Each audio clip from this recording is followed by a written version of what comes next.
Okay, y'all, so I'm gonna go through and get some hints on this assignment, so in case there were any that you couldn't quite get yet, you can hopefully get those done now. And so number one, it says in rectangle ABCD, we have, okay, we have AB is 2x plus 3y, BC is this, and yada yada. Okay, we have to remember AB is going to be congruent to CD. So 2x plus 3y is going to be equal to 22. And then AD is going to be congruent to BC. So we have 5x minus 2y is equal to 17. So these are your two equations. And so you're going to have to, I would use elimination on this to help you get rid of either x or y. And then you can solve for x or y, whichever one, and then you plug back and get the other one. So for me, what I would do is I would do elimination and I'd do it with a y. So I look at 3y and negative 2y, and I see I can multiply both of these numbers to get to get 6.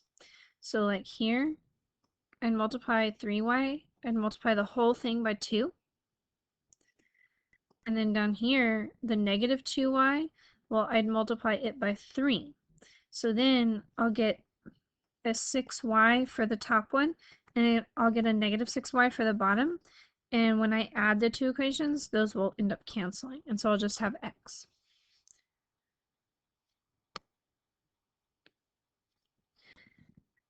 Okay, another one that I had questions on was number 3 here. So TQC is this piece right there. What you've got to remember is on these things, this bottom shape is a rectangle, and then we have a rhombus up here. So a rectangle, our two pieces have to add up to 90. So if this is already 70, well, this little piece here has to be 20. And then another thing that we have to keep in mind is for a rhombus, okay, your diagonal cuts these angles on the corner. It cuts them in half. So if this part's 20 here, well, then you're going to have a congruent angle up there. And then that should help you to get to QZR. Okay, another question that I had was on any of these ones with the quadratics, okay? You have to plug in both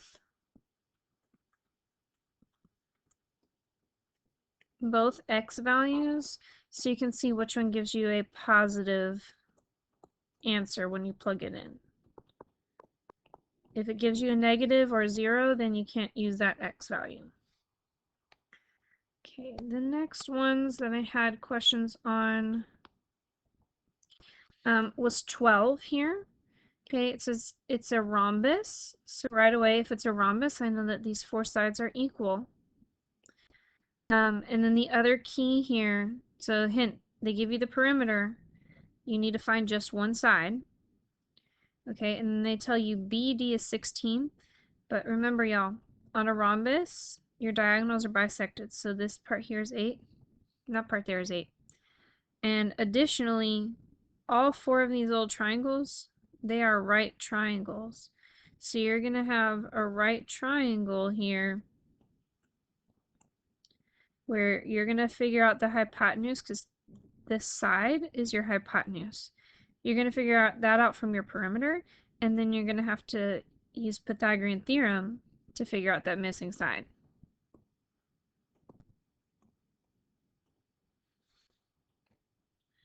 Again, with the quadratics, make sure that you plug in and find where x yields a positive result. The next one that I had questions on was 20. So AB is a side, AD is also a side, and BC is also a side. So those are three sides here.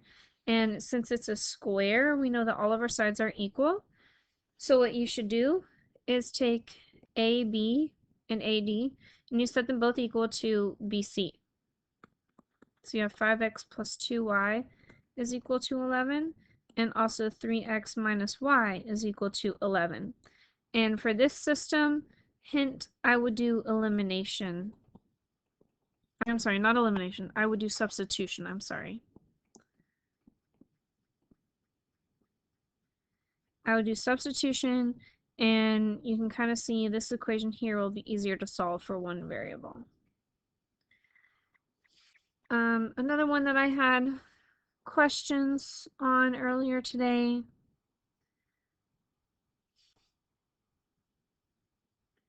was 24 through 26. Okay. So in 24, Rx, segment Rx is congruent to segment QT. Okay, Rx is right here, and QT is right there. Now you have to use the fact that this is a rectangle. So when you have a rectangle, your diagonals there bisected. So Rx is going to be congruent to XT. But then you also have to remember that your diagonals are congruent. So my other diagonal is also split into these equal pieces. And so then I want you to focus right here what kind of triangle this is.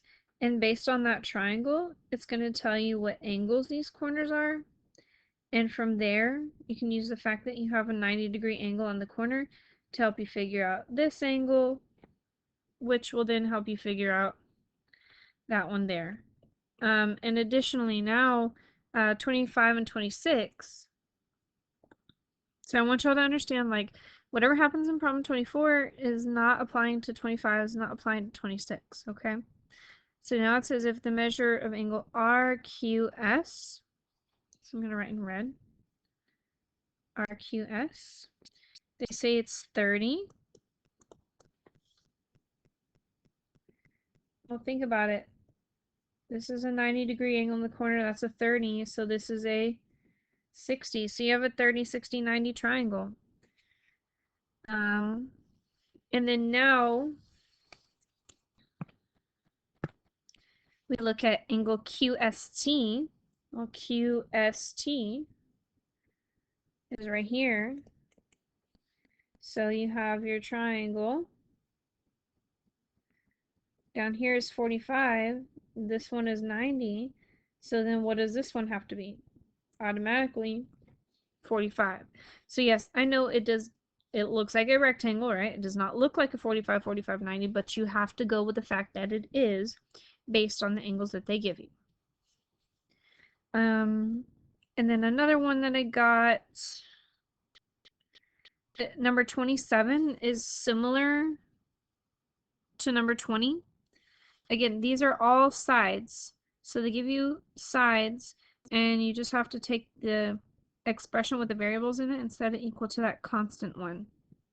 Okay, and 28, again, you've got a quadratic. You have to plug in both of your x values and see which one gives you a positive result that's greater than 0, and that's the one that you're going to use to actually find the measurements of SR and QR. Okay, and then on 14 through 19, the numbers for problem 14 don't relate to the numbers for problem 15, and so on. Okay, every time you do a new problem, it's like a fresh start on that rhombus. Okay, so I think that's mostly it. Trying to remember up here.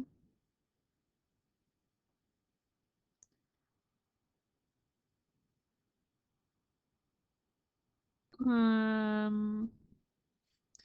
think that was just about it. So again, you need to go through and solve these, and this is going to be due tomorrow, so you got an extra day. If you have any last minute questions, then you need to come see me in tutorials in the morning, and then that's it. So I'll see you guys tomorrow.